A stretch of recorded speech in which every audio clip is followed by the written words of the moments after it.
Hello, Stitchy friends, it's Chari. Today I have a fun project using the citrus slice die from Poshta Design, but in a different way. So here's a look at basically what the citrus slice looks like, but I thought it would be fun to use it a little differently to create a bright and colorful color wheel. So here's a quick look at that citrus slice die. We'll talk about those pieces, and here are my pieces. So I have rouge, crabapple, monarch, daffodil, limelight, vintage glass, bluebird, and finally orchid. The die also has a piece that cuts the solid circle with the stitching holes on the outside. You need two of those. And then one cuts the stitching holes for all those little pie slices. I've cut that from granite and the two solid circles are from inkwell. Now for the back, it's pretty blank. You could do it two-sided with two color wheels, or you can use the back to add a monogram as I've done here on the right, or the year as I've done on the left. For the one I'm stitching up today, I'm just going to add a heart and keep it pretty generic. So I'm using the heart from the Banner Builder On Point die set. So I will cut that heart from the rouge that matches my pink, and then there is also a die that cuts the holes only. So you can see I've cut my heart, and then I need to cut the guide holes. Now the one thing you do need to remember is to have it straight up and down. So the holes that go around the circle actually jut in between each little pie slice. And you can kind of see that here a little better, but that helps you line things up. So you can see how it juts in right here. That's going to be my top and my bottom. So now I know it's straight and I can line up my holes only die for my heart and make sure it's straight. And that's pretty important for things like hearts or monograms. Just want to make sure that they are oriented correctly. Now for each of these, I'm using the coordinating floss for each of the colors and I'll be stitching it so those stitching lines kind of disappear and blend in with those colors. And what I like to do is lay them out in order and just go around the circle in order. It really helps me keep them from getting out of place. So I am going to start with my pink color and my matching floss. For all of my stitching, I'm using 3 strands of floss, and I'm starting at the bottom point of this little triangular pie-shaped piece. I will do a running stitch up the right side, across that outer edge, and then down the left side, back down to the point where I started. And once I come back up through that point right here, I'm going to go back in that same direction and fill in those other stitches. So I'm going back up the left, I'll go across the top, filling in the stitches there, and then back down the right side. And I am going to stitch every single one of these the same way. So I'm coming back down to where I started, and I'm just going to tie this off with 2 knots and trim off the tails.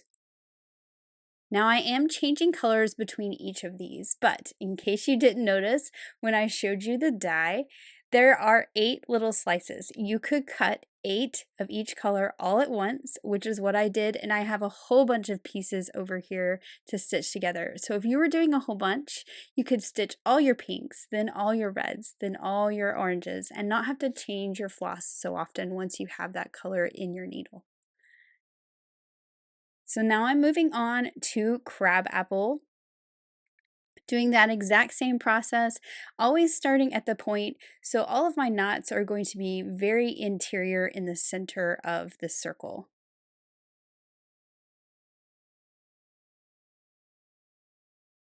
Tie it off, trim those tails. And if I was mass producing these, which I did after the video, I would have kept that red floss in my needle and stitched another red one on a different circle. So now I am moving on to my orange, which is monarch. Now, one thing to remember about this is there are 8 slices of pie. So you can do a traditional 6-color rainbow, but you need to pick 2 more colors. And for me, when I have 8 colors, I usually pull in a teal along with the blue and a pink to go along with the red. So you could always find one of your favorite rainbow bundles and add two more colors to it to create your own color wheel.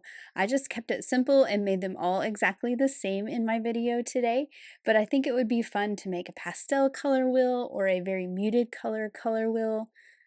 I just think the possibilities are endless. You could make all warm colors, you could make all cool colors. I just think that these are really fun. So I'm just working my way around. And like I said, it is easier to kind of keep it in order. I did try to skip around at one point on some other wheels and got them in the wrong place. And I had to clip those stitches, take them off, and move my little color slices around. So moving right along to my final color here, and then my front panel with all my beautiful rainbow colors on it will be all finished.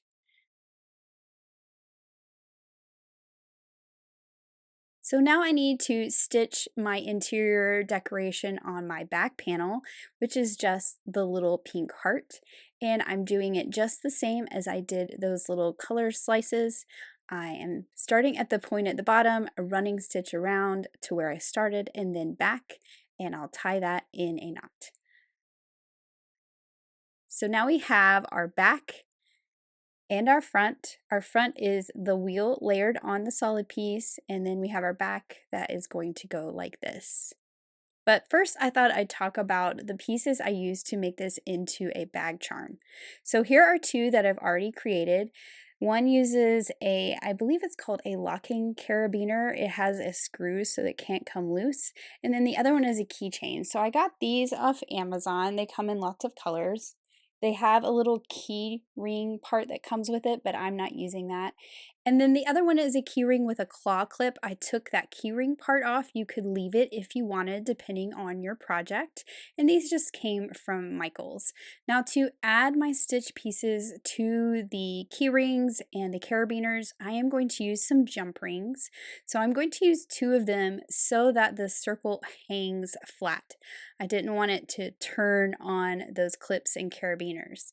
I also picked up a rainbow pack of pony beads, and these fit on the carabiners pretty easily. You're just going to unscrew that and just pop those right on because they have that really nice big hole. And this is just a fun way to add some color to a project.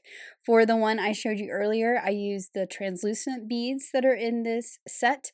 For this one, I'm going to use the solid ones, but I picked this up because it had all the colors in my color wheel.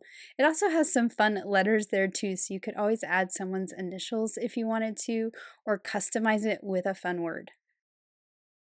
So I did a rainbow of beads on this one. You could do less beads if you wanted. You could do more beads. You could make them all one color. I also have some fun clear ones with like an iridescent color. But first we want to add our jump ring and sew together our color wheel. So you sew the front and the back together at the same time. And I thought this jump ring would be a little too low if I just tucked it into the stitches because the border around that outside edge, which would be the rind of our citrus slice, is very deep. So what I'm going to do is I'm going to line up my front piece with the piece that layers behind it. So both of these are the front. I'm lining up those holes. Remember, we have a place that is the top. And I'm going to add my jump ring with a small piece of gross grain ribbon. So I picked up black and I picked up white. I'm going to just cut a small piece of it and fold it in half.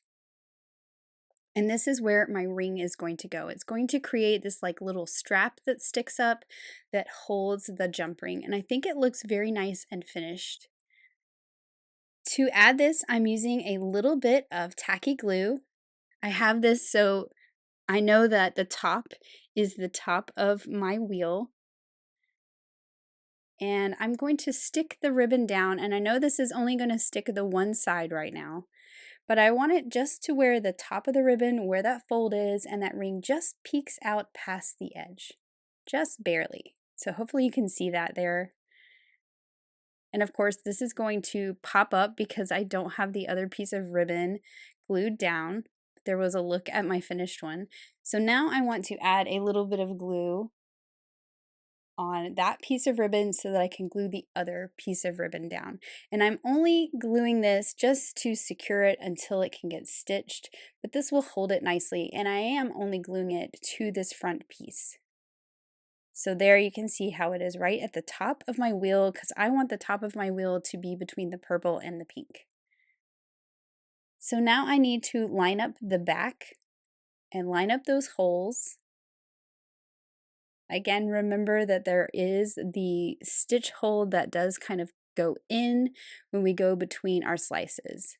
Now for my stitching, I'm actually going to start at the bottom so that I can tie my knot at the bottom and be out of the way of that ribbon at the top.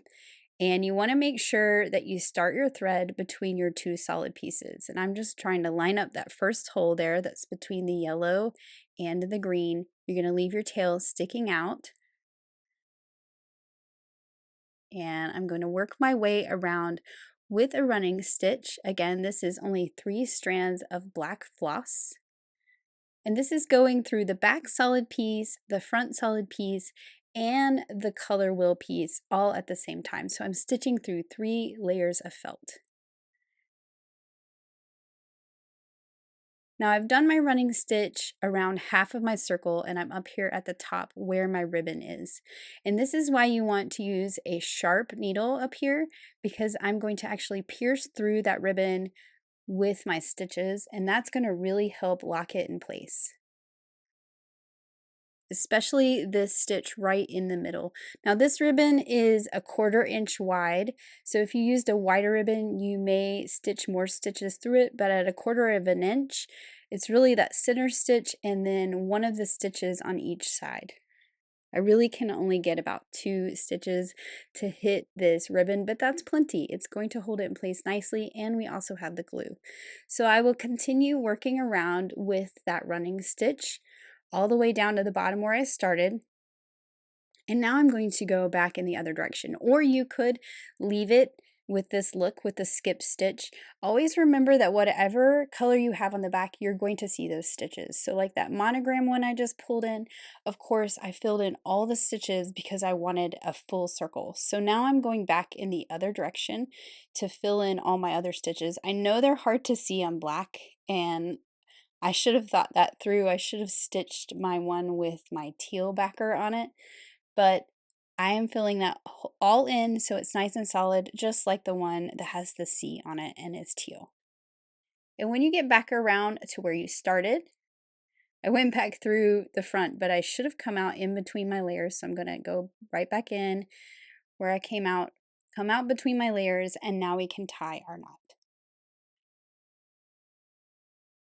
So I'm going to tie it in 2 knots and this knot is going to get buried between those 2 layers of black felt, which I also know is really hard to see, but it's going to get buried in there really nicely because that is kind of a deep little void in there. Then I can thread my floss through my needle. I'm going to thread it back up in between those 2 layers and out the back, and then we'll trim it and then that tail will disappear.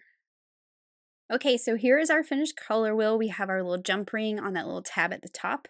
I'm going to grab a second jump ring so that it hangs properly. And then we need to put this on to our carabiner. You can see there, that's why I put 2 rings so it didn't hang sideways, it would hang flat. Now I'm going to take off half of these beads so that my charm can be between all the beads. I'll just put those right back on. You could also open up the jump ring and just kind of pop it in between the beads where you wanted it to be. So that's the very basic design. You could always add more beads, you could add more charms, you could add more things that hang on here. I think that the possibilities are endless and I think this is a really fun project. So let's talk about colors. I do think it is good to have a neutral for the background. So here I have white, overcast, granite, and inkwell. So always remember that whatever you layer this over, you're going to see a little bit of it. So this one is inkwell on inkwell. For the overcast, you could layer this on a gray. I think this is pebble. And I'm just going to line it up so you can see it's just going to barely peek out. You could also layer these onto a color. if you wanted. I think that would be fun. So I have some pink. I'm going to layer this one and I'm going to get a little pink border around the outside edge. Or maybe on some vintage glass. I think that you could really have fun choosing colors for these fun color wheels. So there's the white on white. Let me pull in the other one I created. This one is granite on black, which isn't a very big difference, but you can see it up close a lot better. And then all you have to do is open up that carabiner and put this right on a bag, and you have that pop of color and fun on your tote bag.